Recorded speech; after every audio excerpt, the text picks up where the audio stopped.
JD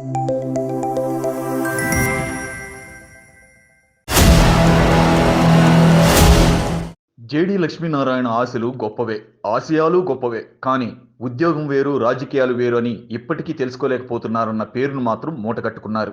CBI joint డైరెక్టర్గా ఉంటూ అక్రమార్కులను గడగడలాడించిన ఆయన రాజకీయాల్లో అవినీతి నేతలను ఏరిపారేయాలనే ఆశయంతోనే పాలిటిక్స్లోకి ఎంట్రీ ఇచ్చారు. 2019లో పవన్ కళ్యాణ్ జనసేన పార్టీ నుంచి పోటీ చేసి ఓడిపోయారు.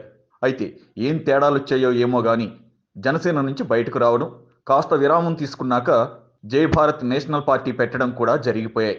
తమ పార్టీతో ఏపీలో రాజకీయ సమీకరణాలు మారతాయని లక్ష్మీనారాయణ బోలెడు ఆశలు పెట్టుకున్నారు. ఇదే సమయంలో వైసీపీని ఓడించేందుకు టీడీపీ జనసేన ఒక్కటై అడుగులు వేస్తూ జగన్ను ఓడిస్తామన్న నమ్మకంతో ఉన్నారు.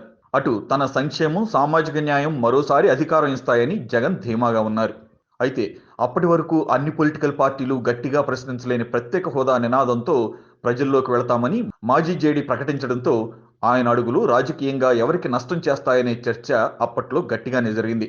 అంతేకాదు అప్పటి నుంచి రైతు, ప్రజా సమస్యలు, యువత ఓటింగ్పై అవగాహన కల్పిస్తూ విస్తృతంగానే జనాల్లోకి వెళ్లడానికి బాగానే ప్రయత్నించారు.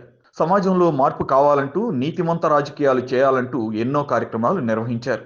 తాజాగా తమ మేనిఫెస్టోను కూడా రిలీజ్ చేశారు. ఇది పీపుల్స్ మేనిఫెస్టోగా చెప్పిన ఆయన విద్యార్థి, ఆటో డ్రైవర్, మహిళలు, రైతు ద్వారా మేనిఫెస్టోను అందుకున్నారు. ప్రత్యేక హోదా, విభజన హామీల సాధన కోసం తాము పోరాటం సాగిస్తామని, అన్ని ప్రాంతాలను పరిశీలించి ప్రజలతో మాట్లాడిన తర్వాత ఈ మేనిఫెస్టో తయారు చేశామని చెప్పుకొచ్చారు. ఇంతవరకు బాగానే ఉంది. కానీ జనసేన నుంచి బయటకు వచ్చిన లక్ష్మీనారాయణ జనాలకు ఎంతవరకు రీచ్ అయ్యారనేది ఇప్పుడు ప్రశ్న. పోనీ పార్టీ పెట్టాకైనా రాజకీయ సమీకరణాల్లో ఏమైనా తేడా వచ్చిందా అంటే అదీ లేదు. విద్యావంతుడిగా ఆయనకు విలువనిస్తున్నారు.